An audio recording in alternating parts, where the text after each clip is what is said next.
بسم اللہ الرحمن الرحیم۔ السلام علیکم۔ یہ کتاب آپ کے لیے کاشان بصیرت کے یوٹیوب چینل کی جانب سے ریکارڈ کی جا رہی ہے۔ کتاب کا نام ہے نسل کوثر۔ اب ہم کتاب کا پارٹ نمبر 2 پڑھیں گے۔ صفحہ نمبر 34، تیسرا حصہ ولایت فقیہ۔ انبیاء علیہم السلام کی تحریک کا استمرار ہے۔ گزشتہ مطالب میں اس بات کی جانب اشارہ کیا گیا کہ ماں انسان تمام موجودات عالم کی ہدایت اور رہبری خداوند عالم کی جانب سے ہے، لیکن انسان ایک ایسی خصوصیت کا حامل ہے جس کی وجہ سے ہدایت تکوینی کے علاوہ ہدایت تشریعی کی نعمت بھی اس کے شامل حال ہے۔ اس ہدایت کے لیے مخصوص شرائط ہیں اور یہ انبیاء اور اولیاء کے ذریعے انجام پاتی ہیں۔ وہ امتحان کے مراحل سے گزرنے کے بعد لیاقت صلاحیت پیدا کر لیتے ہیں، جس کی وجہ سے خدا ان کو انسانوں کی رشد و ہدایت کے لیے چن لیتا ہے، جیسے قرآن کریم میں صراحت ہے۔ سورہ صاد آیت نمبر 26، اے داؤد، ہم نے تم کو زمین پر اپنا خلیفہ بنایا تاکہ تم لوگوں کے درمیان انصاف سے فیصلہ کرو اور اپنی خواہشات کی پیروی نہ کرو کہ تمہیں راہ خدا سے منحرف کر دے۔ اس آیہ کریمہ اور دیگر قرآنی آیات اور احادیث معصومین علیہم السلام میں غور و فکر کرنے سے چند بنیادی نکات سامنے آتے ہیں، جن میں سے بعض کی جانب یہاں اشارہ کیا جاتا ہے۔ نمبر 1، حکومت اور رہبری صرف خداوند عالم کی جانب سے ہے۔ سورہ انعام آیت نمبر 57، حکم و فرمان صرف خدا کے لیے ہے۔ نمبر 2، اسلام کی نگاہ میں رہبری اور حکومت کی بنیاد حق کے معیار پر رکھی گئی ہے۔ سورہ صاد آیت نمبر 26، لوگوں کے درمیان حق کے ساتھ فیصلہ کرو۔ نمبر 3، اسلامی رہبر اپنے دور میں خدا کی بارگاہ میں کامل ترین اور سب سے زیادہ مقرب ہوتا ہے، کیونکہ وہ خدا کے لطف و کرم سے تمام آزمائشوں اور امتحانات میں کامیابی کے ساتھ گزر چکا ہوتا ہے۔ سورہ بقرہ آیت نمبر 124، اس وقت کو یاد کرو جب خداوند عالم نے ابراہیم کو مختلف طریقوں سے آزمایا اور وہ ان آزمائشوں میں کامیاب ہو گئے، تو خدا نے فرمایا میں نے تمہیں لوگوں کا امام و پیشوا بنایا۔ اسی وجہ سے وہ لوگ جنہوں نے اپنے کو حق سے ہٹا کر گناہوں، ظلم اور خطاؤں سے آلودہ کیا، وہ ہرگز مقام امامت اور انسانوں کی پیشوائی کے لائق نہیں ہیں۔ سورہ بقرہ آیت نمبر 124، میرا یہ منصب ظالموں کو نہیں مل سکتا۔ نمبر 4، الہی رہبر خداوند عالم کے فرمان کے مطابق اپنی حاکمیت کو انسانوں پر نافذ کرتا ہے اور وہ خدا اور اس کے بندوں کے درمیان فیض کا واسطہ بنتا ہے۔ سورہ انبیاء آیت نمبر 73، اور ہم نے ان کو پیشوا قرار دیا جو ہمارے امر سے لوگوں کی ہدایت کرتے تھے۔ زمین ہرگز اس قسم کے واسطہ فیض سے خالی نہیں ہوتی، کیونکہ اگر ایسا وجود نہ ہو تو زندگی کا نظام باقی نہیں رہے گا۔ نمبر 5، الہی رہبری کی شناخت و معرفت کے بغیر انسان جس حالت میں بھی ہے وہ جاہلیت کی فضا میں سانس لے رہا ہے، اور وہ اس حال میں اگر اسے موت آ جائے تو وہ جاہلیت کی موت ہوگی۔ وہ شخص جو مر جائے اور اپنے زمانے کے امام کو نہ پہچانے وہ جاہلیت کی موت مرا۔ یعنی الہی رہبر کی ولایت کو قبول کیے بغیر اور اس کے فرامین کی پیروی کیے بغیر انسان کے تمام اعمال باطل اور بے اثر ہیں۔ اس ولایت کا انکار کرنے والے لوگ دوران جاہلیت کے لوگوں کی طرح گمراہی اور ضلالت میں ہیں، اگرچہ وہ اپنے کو مسلمان کہتے ہوئے زندگی گزار رہے ہوں۔ اس حقیقت کو دیکھنے سے یہ پتہ چلتا ہے کہ اسلام کی نظر میں سعادت اور بھلائی کی راہ میں انسانوں کی رہبری کس قدر عظیم اور اعلیٰ مقام رکھتی ہے۔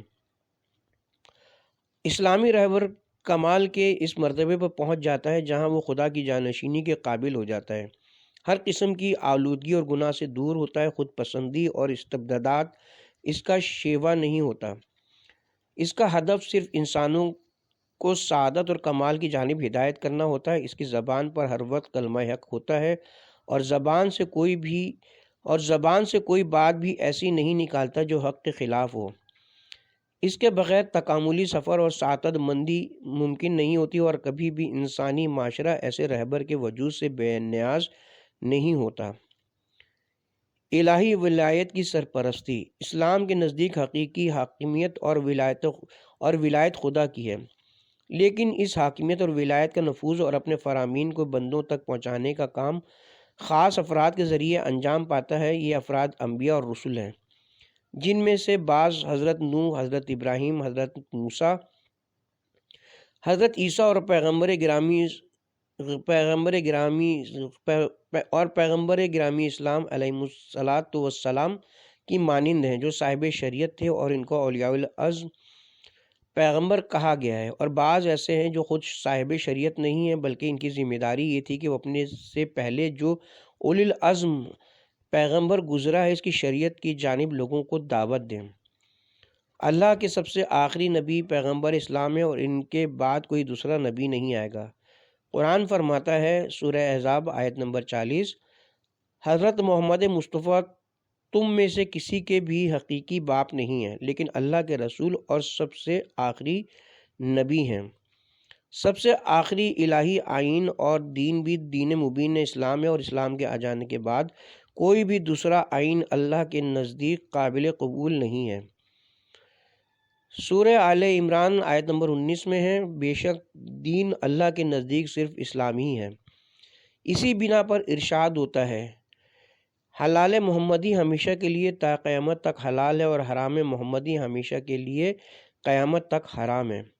لہٰذا پیغمبر اسلام پر انبیاء کا سلسلہ ختم ہوتا ہے، اور اس کے بعد کوئی بھی دوسرا شخص پیغمبر کی حیثیت سے نہیں آئے گا، اور ان کے بعد کوئی بھی نیا آئین اور دین تشکیل نہیں دیا جائے گا۔ لیکن چونکہ حضرت کی زیادہ تر عمر لوگوں کو اسلام کی جانب دعوت دینے میں اور دشمنان اسلام سے مقابلہ کرنے میں گزری، یہاں تک کہ 10 سال میں 80 سے زائدہ چھوٹی بڑی جنگیں لڑنا پڑیں، پیغمبر اسلام کو تمام احکام کی جزیات اور تفصیلات کو مفصل بیان کرنے کا موقع نہیں مل سکا۔ اس کے علاوہ عالم بشریت الہی رہبروں کا نیازمند تھا، جیسا کہ پہلے انسانی معاشرے کی خصوصیات میں بیان کیا گیا کہ وہ ہمیشہ رہبری کا ضرورت مند ہے۔ لہٰذا خداوند عالم نے بھی ضرورت کو پورا کیے بغیر یوں ہی انسانوں کو اپنے حال پر نہیں چھوڑا، بلکہ اپنے لطف و کرم سے الہی ہدایت اور رہبری کی ذمہ داری پیغمبر اسلام کے بعد اماموں کے سپرد کی، جن پر صرف وحی نازل نہیں ہوئی، اس کے علاوہ تمام خصوصیات میں بالکل پیغمبر اسلام کی مانند ہیں۔ معصوم ائمہ کی تعداد 12 ہے، جن میں سب سے پہلے امیر المومنین علی ابن ابی طالب علیہ السلام ہے، اور ان میں سب سے آخری امام عصر امام مہدی اجل اللہ فرجہ شریف ہیں۔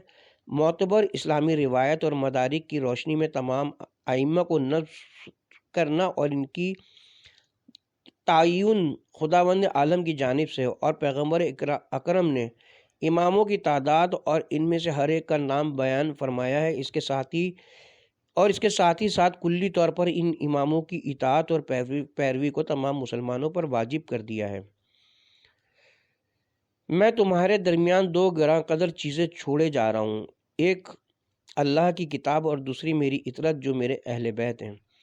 جابر بن عبداللہ انصاری سے بھی منقول ہے، جب یہ آیے کریمہ پیغمبر اسلام پر نازل ہوئی تو میں نے رسول اللہ سے پوچھا کہ اے اللہ کے رسول، ہم نے خدا اور اس کے رسول کو پہچان لیا، لیکن یہ اولو الامر کون ہیں جن کی اطاعت کا حکم خدا آپ کی اطاعت کے ساتھ دے رہا ہے؟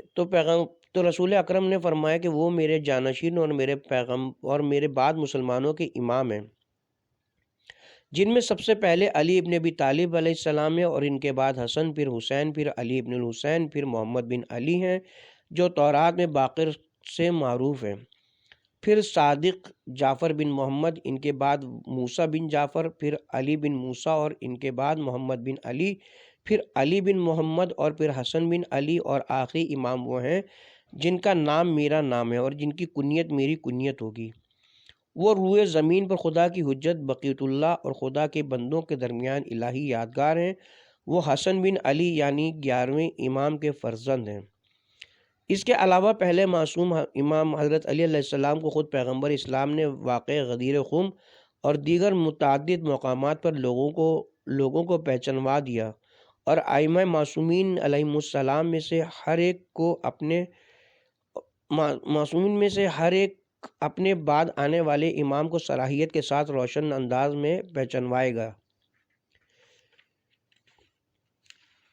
غیبت کا دور ولایت فقیہ۔ 12ویں امام معصوم علیہ السلام مختلف وجوہات کی بنا پر اور مشیت الہی کے تحت پردہ غیب میں زندگی بسر کر رہے ہیں اور انسانی معاشرہ ان کی ظاہری موجودگی سے محروم ہے۔ امام مہدی کی غیبت کا دور سن 260 ہجری سے شروع ہوا اور دو قسم کی غیبت یعنی غیبت صغریٰ اور غیبت کبریٰ میں تقسیم ہوا۔ غیبت صغریٰ سن 260 ہجری سے شروع ہوئی اور سن 329 ہجری تک رہی۔ اس غیب کے دور میں مختلف افراد اور خاص نائبین کا واسطہ امام سے رہتا تھا اور آن حضرت کا رابطہ لوگوں کے ساتھ انہی کے توسط سے برقرار تھا۔ ان خاص نائبین کے نام ترتیب کے ساتھ اس طرح ہیں: نمبر 1 عثمان بن سعید عمری، نمبر 2 محمد بن عثمان عمری، نمبر 3 حسین بن روح نوبختی، نمبر 4 علی بن محمد سمری۔ یہ شخصیات نواب اربعہ کے نام سے مشہور ہیں اور شیعہ علماء کے درمیان بہت بلند منزلت اور احترام کے حامل ہیں۔ لیکن سن 329 ہجری سے جب غیبت کبریٰ کا دور شروع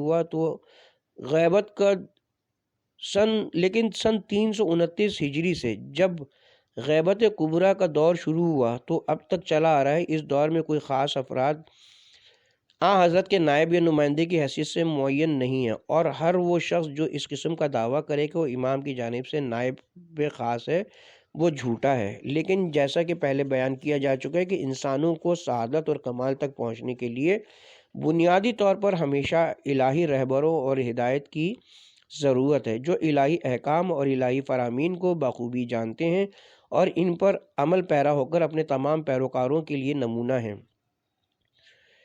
کیونکہ ان سے ہٹ کر دیگر قوانین بشری اور دیگر قیادتیں اور رہنمائی انسانی ضرورت کو پورا کرنے سے قاصر ہیں۔ اسی وجہ سے اس مقام پر ایک بنیادی سوال پیش آتا ہے کہ زمانے غیبت میں وہ افراد جو حق کے طالب ہوں، ان کی اور انسانی معاشرے کی کیا ذمہ داری ہے؟ کسی طرح اس شفاف پانی کوثر حق سے سیراب ہو کر بنیادی ضرورت کو جس پر سعادت انسانی کا دار و مدار ہے پورا کیا جائے۔ ذرا سا غور و فکر کرنے، اسلامی نظریات کے اصولوں کا مطالعہ کرنے اور وہ روایات اور اسناد جو خود امام زمانہ اور دیگر معصومین علیہم السلام کی جانب سے وارد ہوئی ہیں، ان کا جائزہ لینے کے بعد یہ واضح ہو جاتا ہے کہ انسانی زندگی کی ضرورت کا منطقی حل پیش کیا گیا ہے اور اس عالم بشریت کو سعادت کی راہ میں یوں ہی حیرت زدہ اور بغیر تکلیف شرعی کے رہا نہیں کر دیا گیا۔ الہی ہدایت کی روشنی کے فروغ کے لیے اور ہدایت کو گمراہی سے ممتاز کرنے کے لیے طالبان حق کے لیے راستے کو پہچانوا دیا گیا ہے اور دور غیبت میں رہبری اور اسلامی معاشرے کو چلانے کی ذمہ داری ان کے کندھوں پر ہے جو اصطلاح میں فقیہ کہے جاتے ہیں۔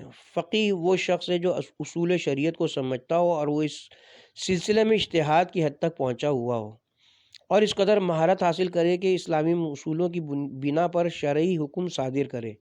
یہ دوسرے الفاظ میں فقہ وہ دانش مند ہیں جو اپنی علمی کوشش اور تلاش کی وجہ سے اپنے اندر یہ صلاحیت پیدا کر لیں کہ فقہی مبانی اور اسلامی منابع سے استفادہ کرتے ہوئے ہر دور میں شرعی حکم کا استنباط کر کے مسلمانوں کو بتا سکیں۔ یہ افراد در حقیقت پیغمبر اکرم اور معصوم اماموں کی راہ کو جاری رکھنے والے ہیں۔ ہر مسلمان جو خود فقہ کی مانند اسلامی منابع سے احکام کا استنباط نہ کر سکتا ہو، اس کی ذمہ داری ہے کہ وہ کس فقیہ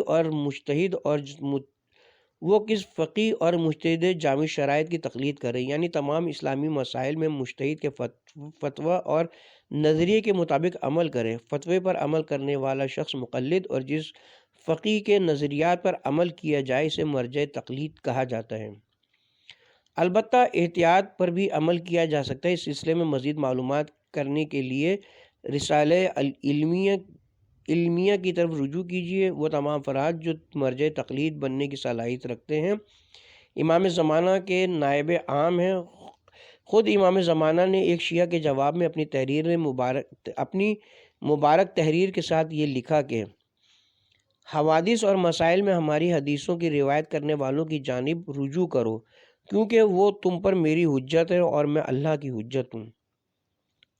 شرعی احکام کو احادیث کے راویوں اور علماء سے حاصل کرنا پیغمبر اسلام اور معصوم اماموں کے دور میں بھی رائج تھا، لیکن اس حدیث کی روشنی میں تمام حوادث و واقعات میں تمام سیاسی و اجتماعی مسائل میں بھی احادیث کے راویوں اور علماء کی جانب رجوع کرنے کا حکم دیا گیا ہے، جو اسلامی منابع سے استفادہ کرتے ہوئے تمام مسائل میں استنباط کی قدرت رکھتے ہوں اور مسلمانوں کی مشکلات اور مسائل کا مناسب راہ حل پیش کر سکتے ہوں، تو ایسے افراد کو دینی رہبر کی حیثیت سے قبول کرنا چاہیے تاکہ اس کی رہنمائی کے ذریعے حق کو باطل سے جدا کر کے پہچانا جا سکے۔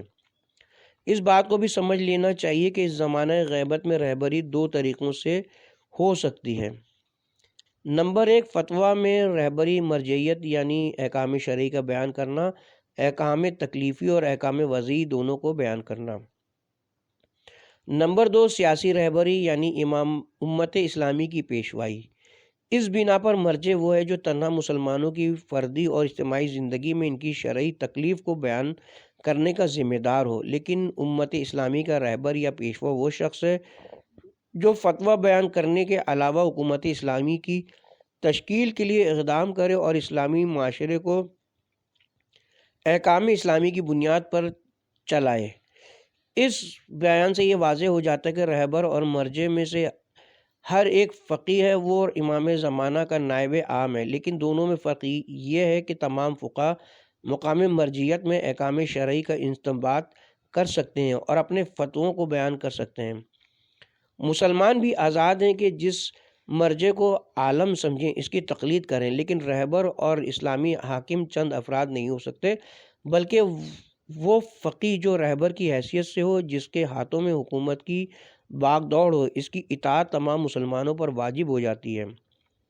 یہاں تک کہ تمام فقہا پر بھی واجب ہے کہ وہ اس کی اطاعت کریں، کیونکہ حکومت دین سے جدا کی جانے والی چیز نہیں، اور بہت سے اسلامی احکام کا اجرا اسلامی حکومت کے بغیر ممکن نہیں ہے۔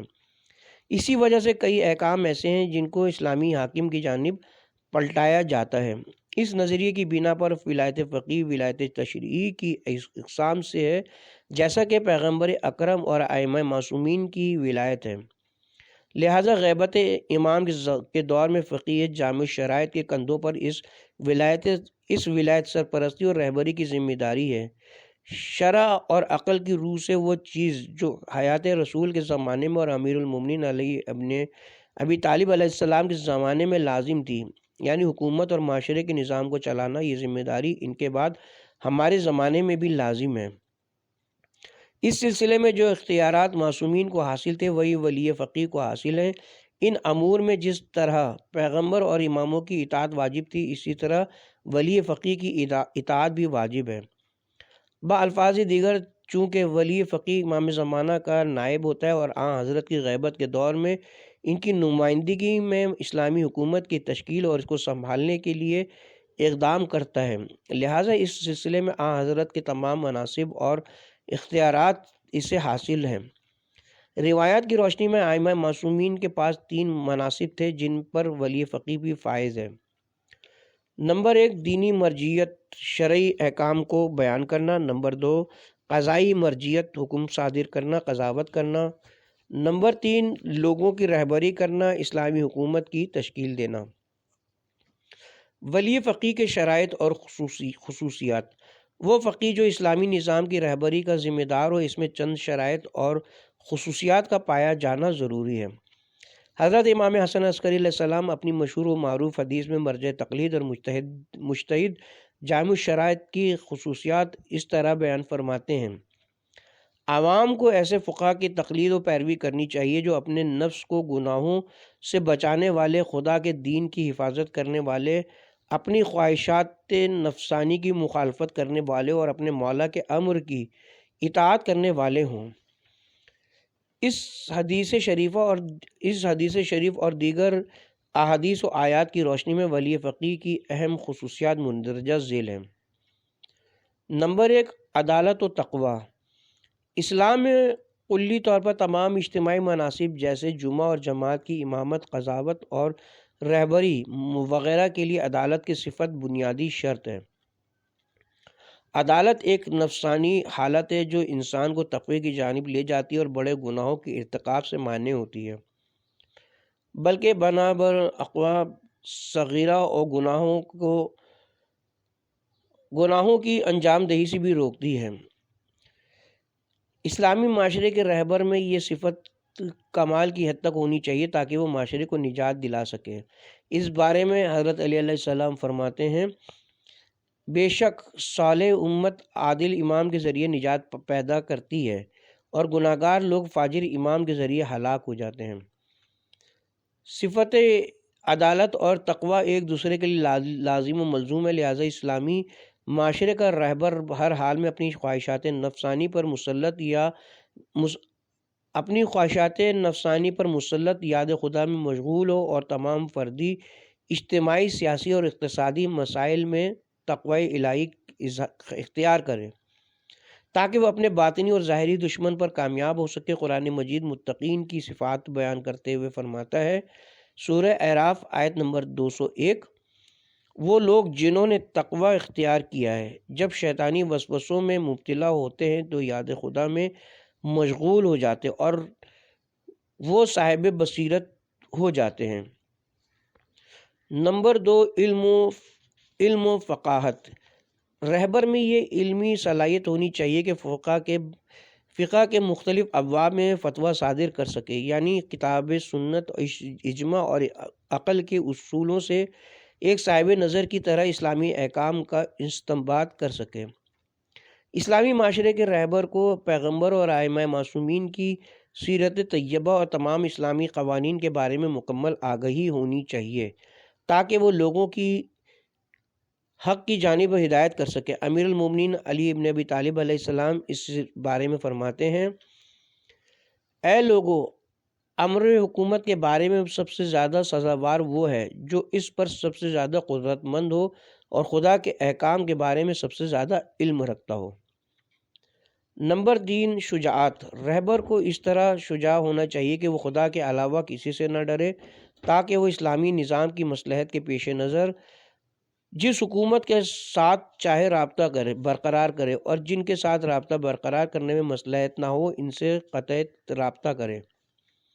وہ افراد جو مجرم اور دشمن ہیں جس مقام اور منصب پر بھی فائز ہو ان کے ساتھ سخت رویہ اپنائے اور الہی احکام کو نافذ کرے، نیز ایسے کم ظرف افراد سے متاثر نہ ہو جو زمانے غیبت میں اسلامی حکومت کے برقرار کرنے اور اس کو باقی رکھنے سے نا امید اور مایوس ہوں۔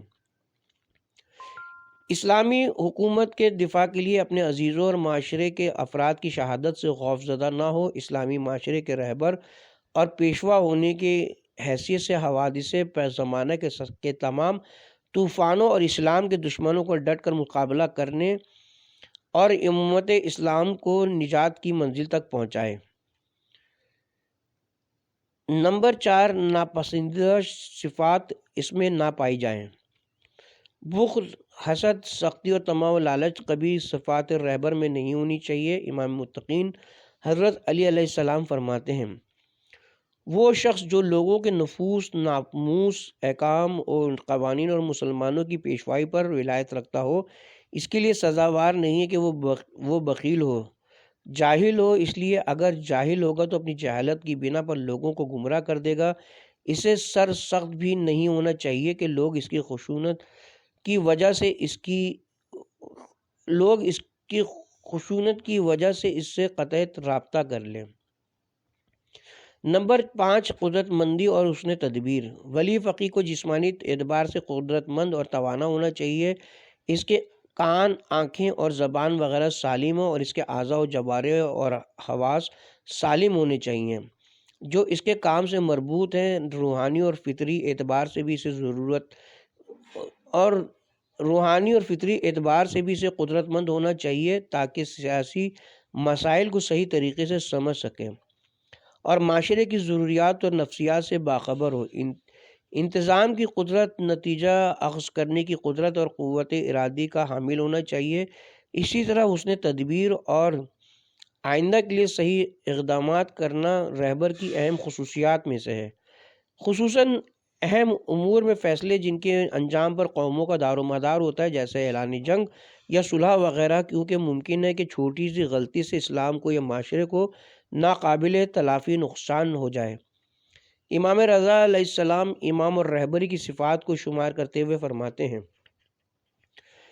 اس کا علم ترقی پر اور اس کا حلم کامل ہو، اس کی امامت قوی ہو اور وہ سیاست میں عالم ہو۔ ایسے کیا اطاعت لوگوں پر واجب ہوتی ہے، سیاست میں عالم ہو، ایسے کیا اطاعت لوگوں پر واجب ہوتی ہے۔ نمبر 6، اپنے رستے اور ہدف پر ایمان و یقین رکھنے والا اور اس پر عالم۔ یہ بہت واضح بات ہے کہ اسلامی معاشرے کا رہبر ولی امر مسلمین اپنے راستے اور اسلامی نظام کے ہدف پر ایمان اور یقین کامل رکھتا ہو، تاکہ وہ جو فیصلے کرے اور جو قدم بھی اٹھائے اس کے بارے میں سے ذرا برابر شک و تردد نہ ہو اور وہ خود بھی اس فیصلے کے مطابق عمل کرے۔ پیغمبر اکرم جو پورے عالم اسلام اور عالم بشریت کے رہبر ہیں، ان میں یہی خصوصیت تھی جس کی جانب قرآن مجید میں اشارہ کیا گیا ہے۔ سورہ بقرہ آیت نمبر 285۔ پیغمبر خود اس چیز پر جو ان کی جانب نازل کیا گیا ہے اس پر ایمان رکھتے ہیں۔ نمبر 7، زمان و مکان کی شرائط اور حالات کے بارے میں آگاہی رکھتا ہو۔ اجتہاد کی شرائط میں سے ایک چیز جسے امام خمینی نے بیان فرمایا وہ زمان و مکان کی شرائط کا تعین کرنا ہے۔ ایک طرف سے عصر حاضر میں ہم دیکھتے ہیں کہ مختلف علوم میں ترقی حاصل ہوئی ہے اور زندگی کے وسائل میں بنیادی تبدیلیاں واقع ہوئی ہیں، دوسری طرف سے انسانی زندگی میں انفرادی اور اجتماعی روابط کی پیچیدگی کی وجہ سے ایسے جدید مسائل وجود میں آئے ہیں جو آج سے پہلے موجود نہ تھے، خاص کر دنیا کی پیچیدہ سیاست اور امر حکومت و